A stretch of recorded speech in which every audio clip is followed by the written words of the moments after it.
On se retrouve enfin pour le bilan numéro 1 du mois d'avril. C'est parti, on y va.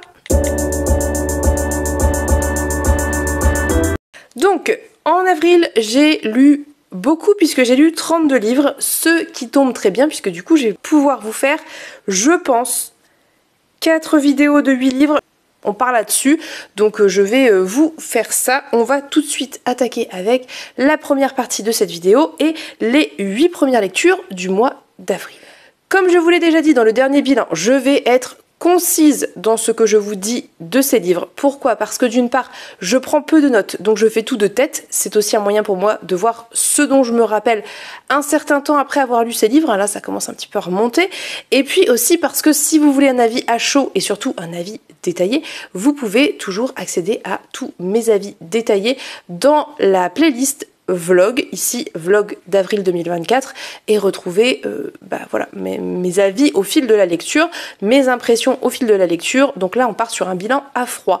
Première lecture du mois d'avril, c'était les Chroniques sarrasines de Jacques Boireau que j'ai reçu en service de presse de la part des Moutons électriques, qui est donc ce livre qui est une utopie. Pas du tout, une uchronie. Donc on part du principe que au moment où les Sarrasins ont perdu la guerre dans le sud de la France, et ben là ils gagnent cette guerre et donc les Sarrasins s'installent sur la moitié basse de la France, donc l'Occitanie, etc. Et voilà, c'est ça le pitch de base. Je me souviens plus de quelle guerre c'est, je me souviens plus en quelle année, c'est au Moyen-Âge. Ne m'en demandez pas trop quand même, c'est pas forcément la période que je connais, que je maîtrise le plus. C'est un livre qui était très intéressant. En fait, c'est un livre qui me laisse mitigée dans la mesure où ça n'était pas ce à quoi je m'attendais. Donc il y avait cette déception peut-être de ne pas être ce que je pensais que ça serait, et en même temps cette satisfaction d'avoir un sujet qui était très intéressant, puisque l'auteur va partir de ce moment, en fait, enfin pas exactement, un petit peu après, mais assez loin dans le temps, dans le passé, au moment où les Sarrasins se sont quand même bien installés. Il y a déjà les différentes cultures qui se sont assez mélangées, et il va sauter d'épisode en épisode, un petit peu comme des nouvelles, à travers le temps, jusque dans le futur par rapport à nous. Donc on tombe dans de la SF, hein, on démarre sur une uchronie, ça finit dans plutôt de la SF. En termes d'engagement, en termes de thématique, en termes de réflexion sociale, politique, c'était hyper intéressant parce que ça propose évidemment des situations fictives, mais des situations qui mettent en avant et qui dénoncent le racisme par exemple, qui dénoncent cette espèce de volonté de garder les choses telles qu'elles sont, de conservatisme, et qui montrent bien que le conservatisme n'est pas toujours une très bonne chose, voire en fait très rarement une très bonne chose, et que ça mène à des situations très bloquées. Et bref, ça parle de plein de choses, ça parle du sort des femmes, ça parle du sort des travailleurs exploités, ça parle de mille et une choses. C'est très engagé, c'est intéressant, c'est foisonnant d'idées, c'est foisonnant de situations, c'est bien écrit, mais en fait vraiment le seul reproche que j'ai à faire à ce livre, c'est que je m'attendais vraiment à quelque chose de plus historique. Je m'attendais pas en fait à toute cette série de mosaïques de petits textes. Je m'attendais vraiment à quelque chose d'assez suivi, d'assez linéaire, et vraiment dans le passé, et c'était juste pas ce à quoi je m'attendais. C'est pas très grave, ça veut pas dire que le texte est mauvais, le texte est franchement bon, mais c'était pas ce à quoi je m'attendais tout simplement. Donc forcément il y avait ce décalage et cette petite déception, bien que je reconnaisse les qualités du texte. Ensuite, j'ai lu La brillante destinée d'Elisabeth Zott de Bonnie Garmus, que j'ai lu en français. Je ne me suis pas foulée, je ne l'ai pas lu en anglais, j'avais pas le courage. C'est un livre qui va parler d'Elisabeth Zott. C'est un titre éponyme, donc on va suivre l'histoire d'Elisabeth Zott, c'est-à-dire qu'on va la suivre un petit peu sur toute sa vie, par épisode dans le passé, mais pas tant que ça, mais ça donne on a quand même un panel de sa vie assez large, et on la suit au moment où elle a été embauchée par un laboratoire de recherche. Elle a un master de chimie, mais elle est un petit peu vue comme une petite main, on pourrait dire, enfin bref, en tout cas elle n'est pas considérée en fonction du niveau qu'elle a, mais plutôt comme une femme qui ne sait pas grand-chose et qui est là pour faire la basse besogne des hommes.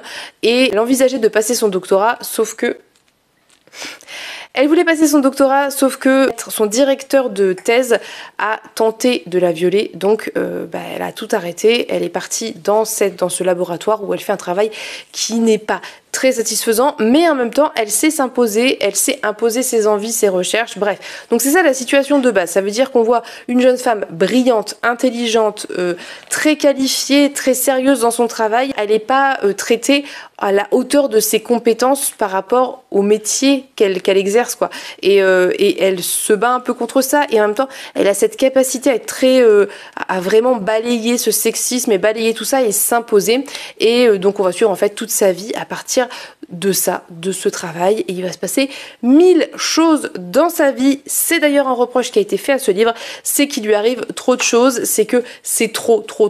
Alors moi très honnêtement j'ai pris ce livre comme un livre grand public qui veut véhiculer des idées féministes en fait. C'est-à-dire que pour moi c'est un livre qui n'est pas un livre de niche féministe, qui est accessible à tout le monde, qui est agréable, qui est page-turner, qui est plaisant, facile à lire, et qui met en avant l'absurdité du patriarcat, l'absurdité du sexisme, l'absurdité des institutions patriarcale dont la religion fait partie, et qui peut parler à tout le monde. Et c'est comme ça que je l'ai vu. Et effectivement, je ne suis pas certaine que l'autrice soit spécialisée en chimie, je ne suis pas certaine que les personnages soient réalistes, soient crédibles à 100%, mais c'est pas ça que veut faire le livre, je pense, très honnêtement.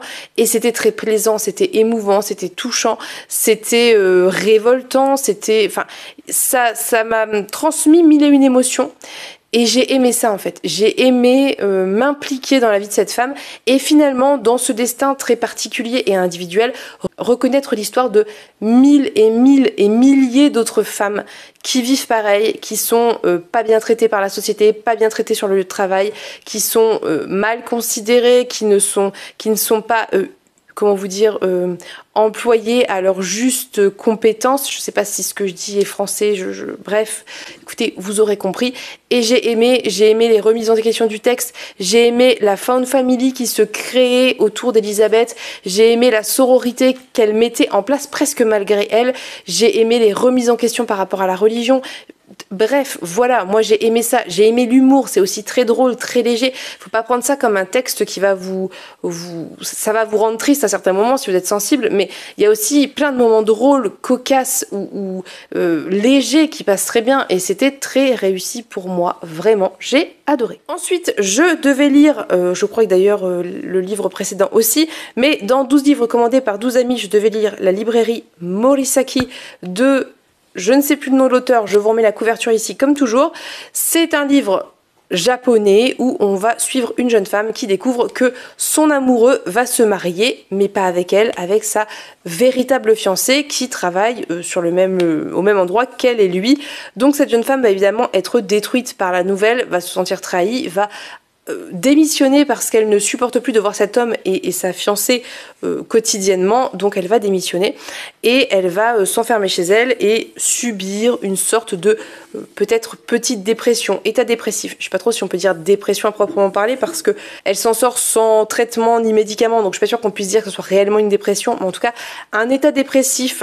Voilà, elle va pas bien du tout, elle se laisse un petit peu sombrer dans le chagrin, l'amertume, voilà, plein d'émotions différentes, jusqu'au moment où ses économies ne suffisent plus à payer son loyer et sa mère va lui laisser le choix entre rentrer chez elle, donc retourner chez ses parents, ou aller chez son oncle qui est dans la même ville qu'elle, je crois que c'est à Tokyo mais je suis plus sûre, et qui tient une librairie et qui a un petit logement au-dessus de la librairie où elle peut loger gratuitement moyennant un coup de main à la librairie.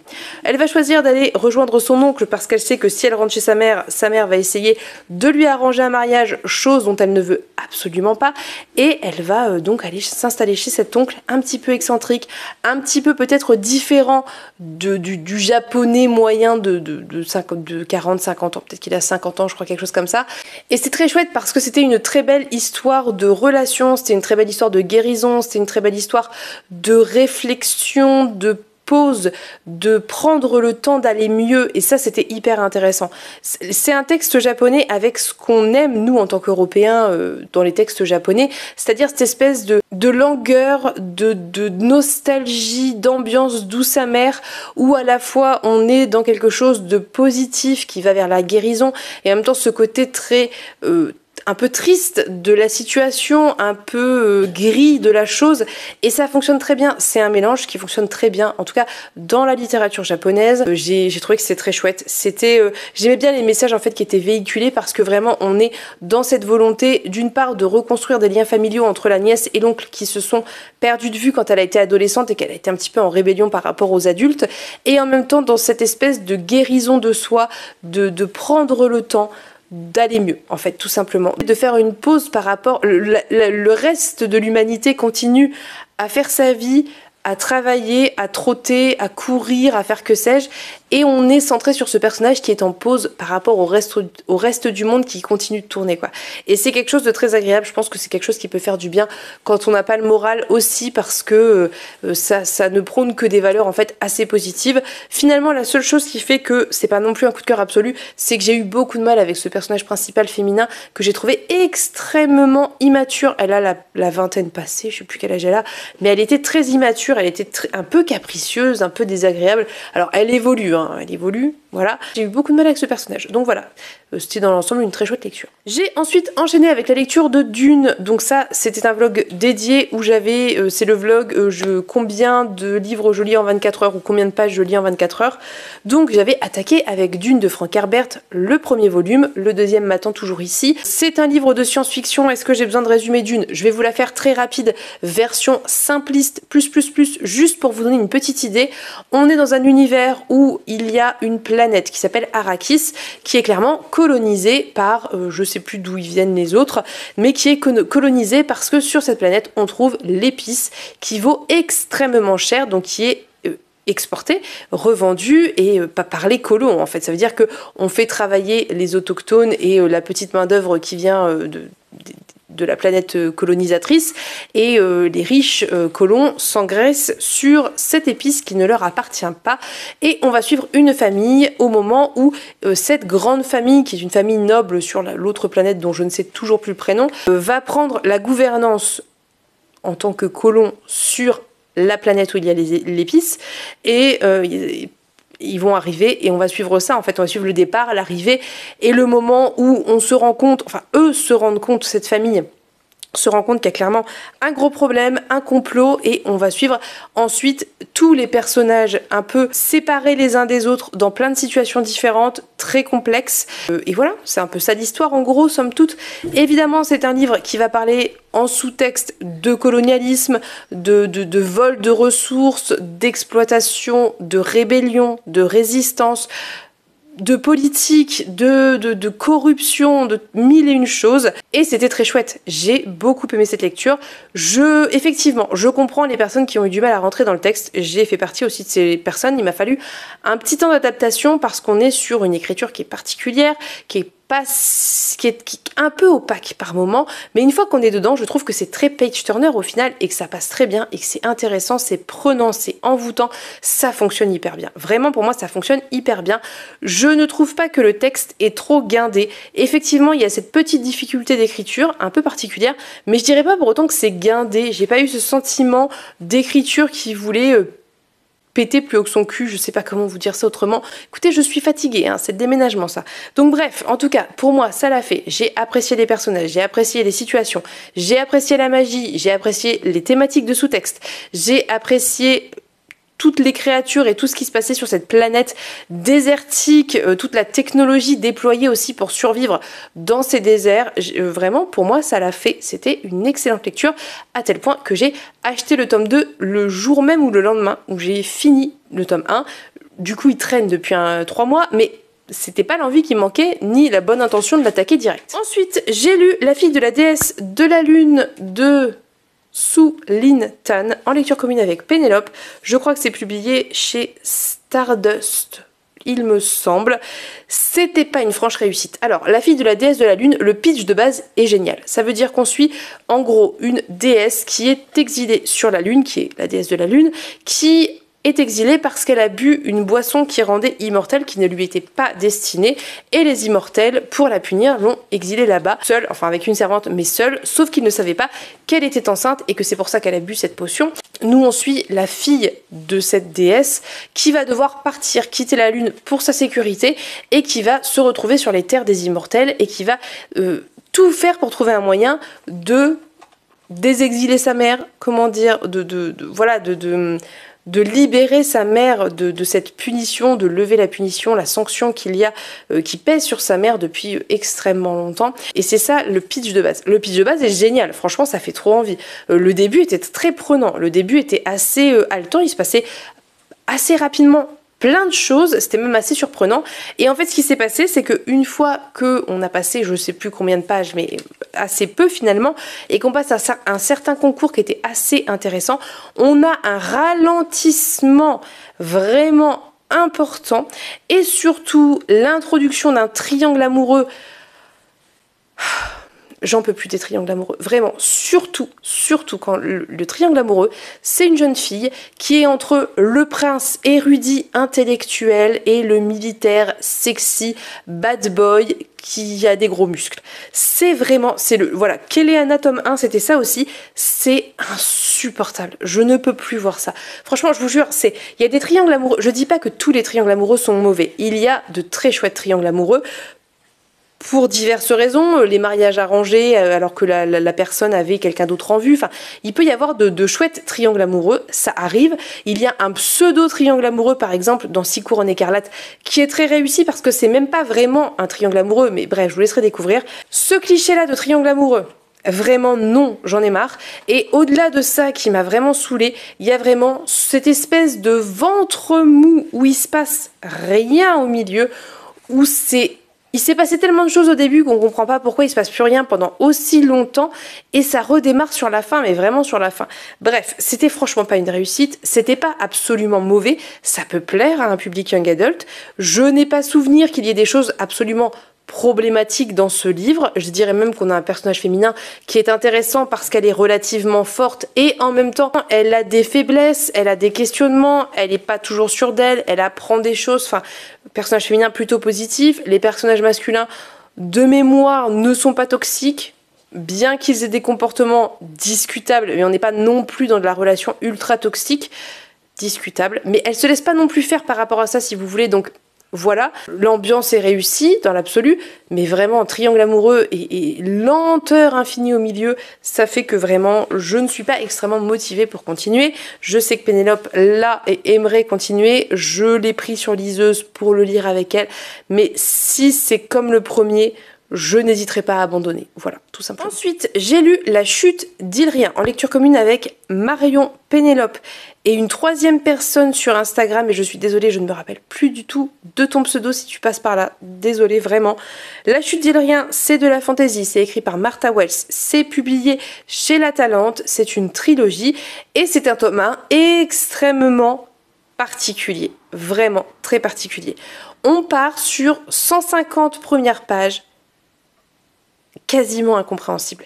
Ça veut dire que moi, ce qui m'a tenu sur ces 150 premières pages, c'était l'écriture très réussie, le protagoniste principal féminin très très réussi et l'ambiance. Mais sinon, je ne comprenais pas et je ne suis même pas sûre d'avoir tout compris encore à l'heure actuelle. Le début de ce bouquin, c'est perturbant parce que on vous parle de lieux qui ne sont pas clairs. Moi, j'ai mis un temps infini à comprendre. Est-ce qu'on était dans une montagne? Est-ce qu'on était dans un navire? Est-ce qu'on était ailleurs? Où est-ce que ça se passait? Je ne comprenais pas et c'était vraiment très opaque par plein d'aspects. Il a fallu s'accrocher. Marion a abandonné par exemple. Pénélope a mis un petit peu de temps à passer cette première phase et la troisième personne avec qui on lisait a abandonné aussi, si je ne dis pas de bêtises. Donc vraiment c'est très spécial. Mais alors par contre, l'écriture pour moi est extrêmement réussie. Le protagoniste féminin était particulièrement réussi puisqu'on suit ce protagoniste qui a priori est en dépression, qui a des pensées suicidaires, qui ne va pas très bien et qui gère tout ça par l'humour en fait. C'est-à-dire que sa barrière entre elle et le monde, sa barrière pour se protéger de ce qui ne va pas, des autres, de plein de choses. C'est cette espèce d'humour noir, de cynisme aussi, et ça crée une ambiance qui est extrêmement particulière et extrêmement intéressante. Je ne peux pas vous dire si la représentation de la dépression est ultra réussie parce que je suis pas médecin, j'ai pas forcément de connaissances cliniques, voilà, je sais pas forcément, mais dans l'ambiance c'était réussi et je trouvais ça intéressant qu'on nous propose un protagoniste principal qui souffrait de problèmes de santé mentale en fait, et qui en parlait et qui mettait des mots dessus quoi. Les relations développées sont intéressantes, on a une relation d'amitié entre femmes et c'est suffisamment rare pour être souligné. On a ces deux jeunes femmes qui s'imposent aussi par rapport à deux hommes qui les accompagnent dans l'aventure. Je vous ai même pas fait de résumé, mais je vais vous la faire très courte. En gros, on suit cette jeune femme qui vit dans une ville, sur une planète où il y a des attaques perpétuelles de créatures extraterrestres qui possèdent de la magie mais dont elles ne savent rien, jusqu'au jour où, par un accident totalement fortuit, les protagonistes qui sont partis en expédition pour rechercher je ne sais plus quoi vont se retrouver sur une autre planète, ou en tout cas sur un autre côté de leur planète, elles ne savent pas trop, et vont rencontrer d'autres personnes qui résistent. Plein de choses vont se passer, il va y avoir quand même plein d'aventures, plein de recherches, enfin voilà, c'était très chouette, vraiment c'était très chouette, mais il faut passer ce début laborieux, peut-être spécial. Moi je vous dis c'est passé bien grâce à l'ambiance et l'écriture, mais voilà, je préfère vous prévenir. En avril, j'ai lu Les voleurs d'innocence de Sarah Walker, service de presse que j'avais reçu de la part de Gallmeister, que j'ai absolument adoré. Voilà. Je sais pas si c'est un coup de cœur absolu. Il me manquait peut-être un tout petit truc inexplicable sur lequel il est difficile de mettre des mots pour dire que c'est un coup de cœur absolu, mais j'ai adoré cette lecture. Très rapidement, on parle de 6 jeunes filles qui sont nées dans une famille bourgeoise très très riche, puisque le père est un fabricant d'armes et qu'il a vendu des armes pendant la Seconde Guerre mondiale. On est dans les années 50 si je dis pas de bêtises, donc vraiment on est sur le post-guerre où ils sont assez riches, assez aisés, ils se mettent plutôt bien. Et on a la mère qui, quant à elle, est un peu particulière, qui a des liens un peu particuliers avec ses filles parce qu'elle est assez distante dans une certaine mesure et en même temps, enfin c'est un peu particulier, et surtout elle dit en tout cas qu'elle voit des fantômes, elle dit qu'elle entend des fantômes et que ce sont les fantômes des personnes qui ont été tuées à cause des armes que vend son mari et que la maison est hantée. Les filles acceptent plus ou moins leur mère telle qu'elle est jusqu'au jour où l'aînée va se marier et la mère prédit à son aînée que si elle se marie, elle mourra à cause de ce mariage et qu'il ne faut absolument pas qu'elle se marie, chose qui va être très mal vécue par l'aînée et vous vous doutez bien qu'elle ne va pas écouter sa mère, qu'elle va dire que sa mère est folle et qu'elle va en mourir. Ça n'est pas un spoil parce que c'est dit dans le résumé et parce que je pense que c'est très important d'avoir ce pitch de base pour comprendre même ce qui se passe avant en fait ce mariage. Donc bref, c'est un livre très particulier parce que on ne sait pas si on est dans du fantastique ou si on est dans des questions de santé mentale, hein. Si la mère a des hallucinations, si la mère a, est démente ou que sais-je, on ne sait pas vraiment, ça n'est jamais très clair. Il y a vraiment ce flou sur le genre de ce bouquin et en même temps il y a ce contexte très très très intéressant que moi j'aime beaucoup des années 50, donc un contexte un peu historique comme ça qui fonctionne très bien et surtout il y a toute la métaphore filée pour moi de la société patriarcale, du mariage en tant qu'institution, surtout aux États-Unis puisque la religion société et religion c'est très très lié, donc l'institution du mariage en tant que une espèce de réussite sociale finalement. Et ce que ça implique pour une femme de se marier, et il y a toute une métaphore filée sur le mariage qui est un petit peu finalement à la fois une sorte de viol dans une société où les femmes ne savent pas ce qui les attend la nuit pendant cette nuit de noces, on n'en parle pas, ça ne se dit pas, donc il y a vraiment cet aspect-là purement, qui est très très physique et très concret on va dire, mais il y a aussi tout ce qu'implique le mariage pour une jeune femme et tout ce côté, c'est la fin de plein de choses en fait. Bref, je vous laisserai découvrir, c'est très chouette, c'est hyper bien écrit, c'est hyper engagé, c'est intéressant. J'en ai parlé un petit peu avec Earl Grey qui l'a lu après moi, qui me disait que elle avait eu un peu de mal avec le côté, la seule relation sexuelle validée c'est celle avec un homme et avec une pénétration, parce que sinon on n'est pas on n'est pas plus vierge. Vous voyez ce que je veux dire si on a des relations sexuelles sans pénétration. Moi, je l'ai pas vu comme ça, mais je comprends ce qu'elle veut dire parce que je me suis aussi posé la question à la lecture et c'était intéressant comme discussion.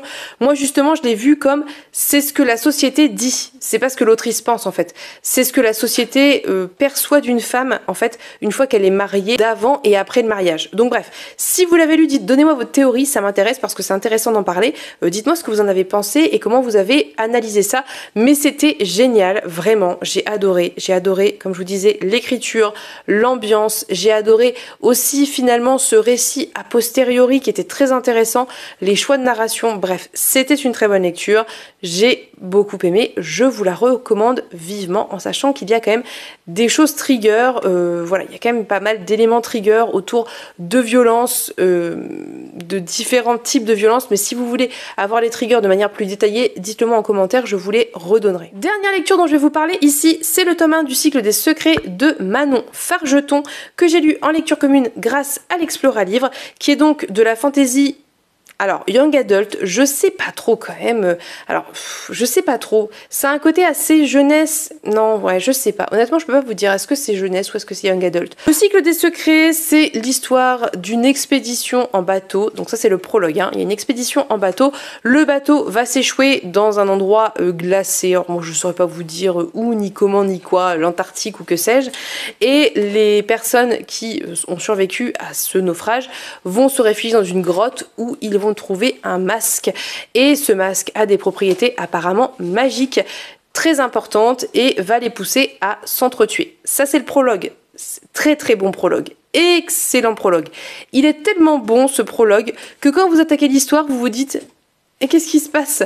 Tellement le prologue est prenant, réussi et que le début d'histoire, forcément c'est un début d'histoire donc ça met des choses en place, c'est calme, c'est posé, et ça fait tout drôle, hein, mais vraiment le prologue était très bon. Bref, l'histoire en gros, c'est plusieurs milliers d'années après, ou 1000 ans après, je ne sais plus, on est à un endroit, sur une planète, dans un contexte particulier, les noms je ne sais plus, mais en gros, on est dans un endroit où il y a différentes corporations qui vivent dans cet endroit, je sais pas très bien vous dire, c'est un royaume, mais en même temps les corporations, on voit au chapitre, donc c'est un peu particulier. On suit principalement celle des pêcheur et donc on suit une jeune fille qui s'appelle Laura qui est une héritière de domaine, ça veut dire qu'elle fait partie des marins mais qu'elle n'est pas pêcheuse, qu'elle ne va pas sur l'eau, elle fait pas le travail physique, elle est comment vous dire, elle est éduquée à hériter de son domaine, des esclaves du domaine et des terres et compagnie.